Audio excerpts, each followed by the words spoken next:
What are the different types of probation programs? Probation is an alternative sentence that allows convicted offenders to stay out of jail. There are several types of probation programs, and they typically vary by what is required of the offender. The most common types of probation programs are supervised probation, unsupervised probation, community control, shock probation, and crime-specific probation. Supervised probation requires the offender to check in with his or her probation officer on a regular basis. These check-ins can be by phone or in person. Depending on the history of the offender, check-ins might be required monthly or weekly. The court typically imposes other restrictions required for probation, such as being home by a certain curfew or staying away from known criminals.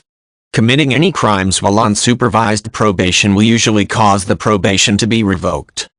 In unsupervised, or informal, probation, the offender is not assigned a probation officer. Instead, the offender is asked to report to the judge periodically. Unsupervised probation is often offered to minors who commit small crimes.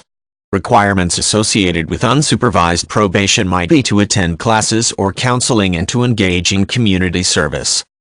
Community control is more intensive than regular supervised probation.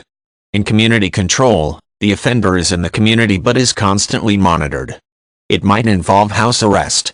Many offenders on community control wear ankle bracelets with global positioning system, GPS, devices to allow monitoring by probation officers. People placed on community control usually committed more dangerous crimes, such as violent crimes or sex offenses. Shock probation allows individuals to receive probation after spending a short period of time in a correctional facility.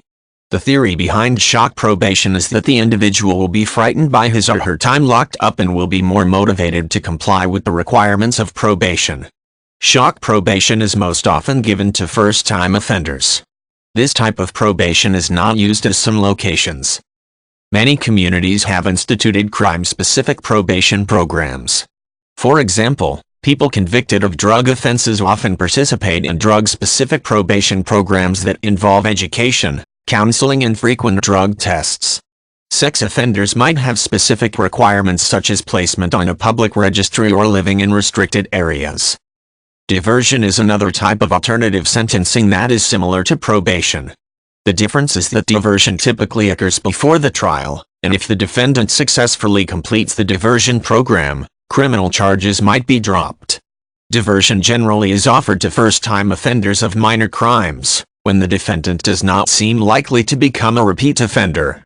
The requirements of diversion are often similar to those of probation, such as classes, counseling, and community service. If the defendant completes the requirements, he or she is able to avoid the stigma of having a criminal record.